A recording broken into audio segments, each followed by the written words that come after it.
بسم اللہ الرحمن الرحیم۔ السلام علیکم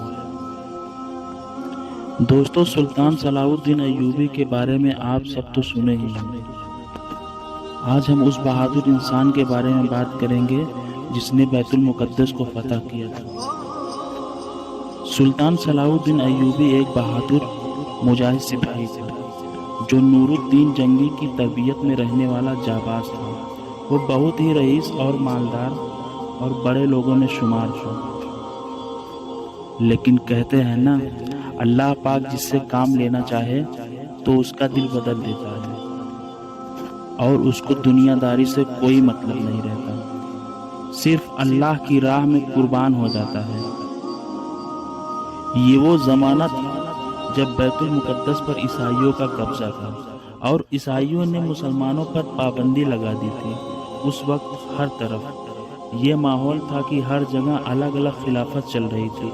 بغداد میں الگ، مصر میں الگ، عراق، شام اور یمن میں ہر جگہ الگ الگ خلفاء موجود تھے، لیکن سب کے سب خاموش تھے اور اپنے اپنے حرم خانوں میں آرام سے سو رہے تھے۔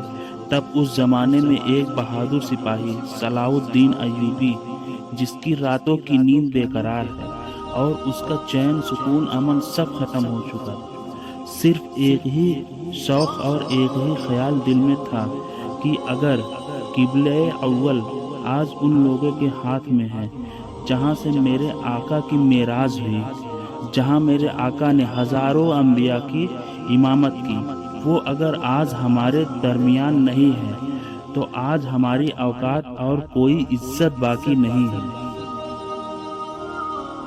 بس یہ سوچ کر صلاح الدین ایوبی نکل پڑے۔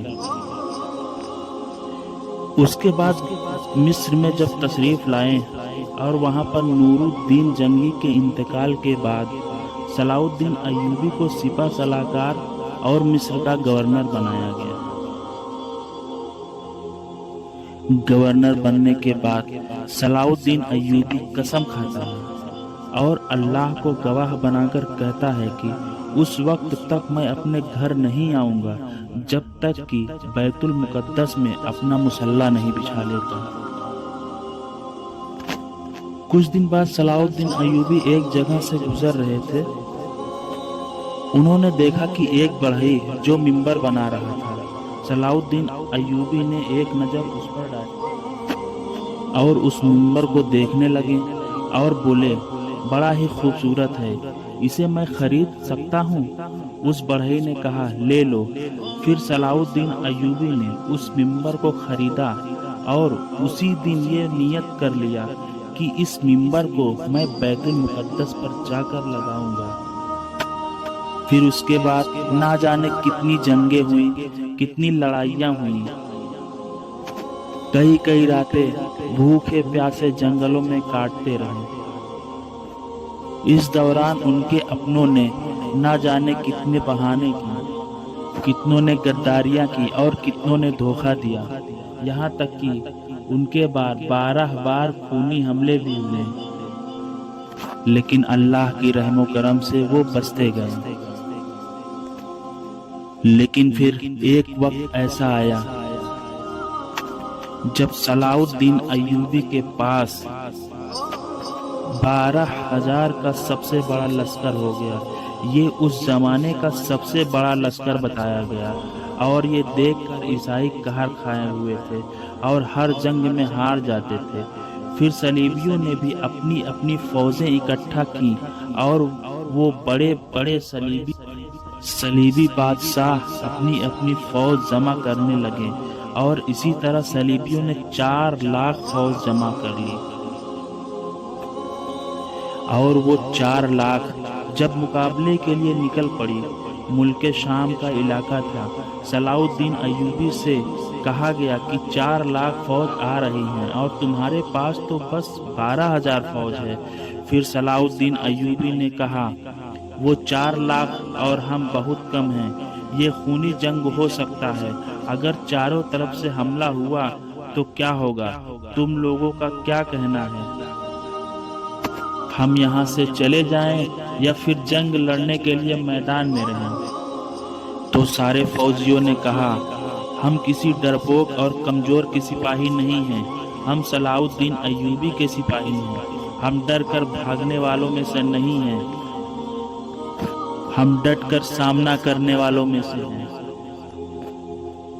پھر کیا تھا، وہ 12,000 فوجیں صلاح الدین ایوبی کے ساتھ میدان میں اترا اور اپنی چالاکی دکھاتے ہوئے ان 4 لاکھ سپاہیوں کو 3 دن کے اندر ایسے ٹکڑوں میں تبدیل کر دیا کہ تقریباً 8 ٹکڑوں میں الگ الگ بانٹ دیا، اور پھر عیسائیوں اور ان کی فوج کو دھول چٹا دیا اور جنگ کو جیت لیا۔ اور پھر صلاح الدین ایوبی آگے بڑھتے رہے اور بیت المقدس کو فتح کیا۔ جس دن بیت المقدس فتح کیا اسی دن خود صلاح الدین ایوبی نے جوہر کا اذان دیا اور نماز بھی خود پڑھائی، اور پھر اسی منبر پہ کھڑا ہو کر ایک بہترین خطبہ دیا اور کہا، جو لوگ اس میں سے ایمان لانا چاہتے ہیں وہ ایمان لائیں، اور جو لوگ یہاں سے جانا چاہتے ہیں اور جتنی مرضی مال اور دولت لے جانا چاہتے ہیں لے جائیں، کسی کو کوئی بھی پابندی نہیں ہے، نہ تو کسی کی بھی گردن پر تلوار رکھی جائے گی۔ یہ سب منظر دیکھ کر عیسائیوں میں بھی حیرت ہو گئی۔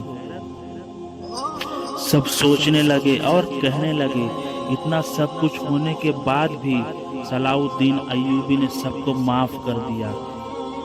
تو دوستو، ایسے تھے بہادر صلاح الدین ایوبی۔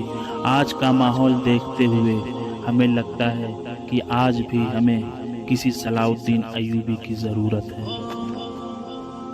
اللہ پاک ہر مسلمان کو صلاح الدین ایوبی جیسا ایمان اور سچا مسلمان بنائے، جو ظالموں سے لڑ سکے اور ان پر اپنا فتح قائم کر سکے۔ السلام علیکم۔